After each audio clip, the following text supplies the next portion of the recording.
Pemirsa, tempat pemungutan suara TPS 5 Desa Sangkan Gunung, Kecamatan Sidemen pada Minggu 1 Desember melakukan pemungutan suara ulang atau PSU. PSU dilaksanakan terkait laporan adanya pelanggaran saat Pilkada 27 November lalu.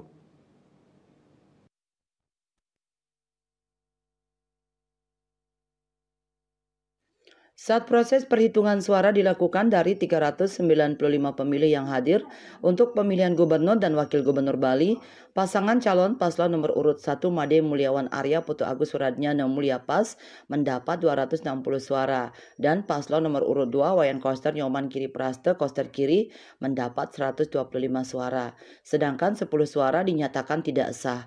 Untuk pemilihan Bupati dan Wakil Bupati Karangasem paslon nomor urut 1 Karisubali Ismaya Jaya Karisma mendapat 29 suara, paslon nomor urut 2 Gede Dane Nengah Swadi Dane Swadi mendapat 34 suara, dan paslon nomor urut 3 Gusti Parwato Pandu Prapancalagosa GP Pandu mendapat 301 suara, sedangkan 31 suara dinyatakan tidak sah.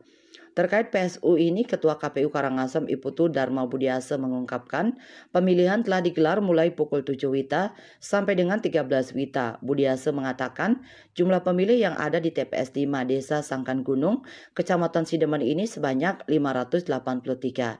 Dari jumlah tersebut, masyarakat yang hadir ke TPS untuk menyuarakan hak pilih mereka sebanyak 395 pemilih, 188 pemilih tidak hadir.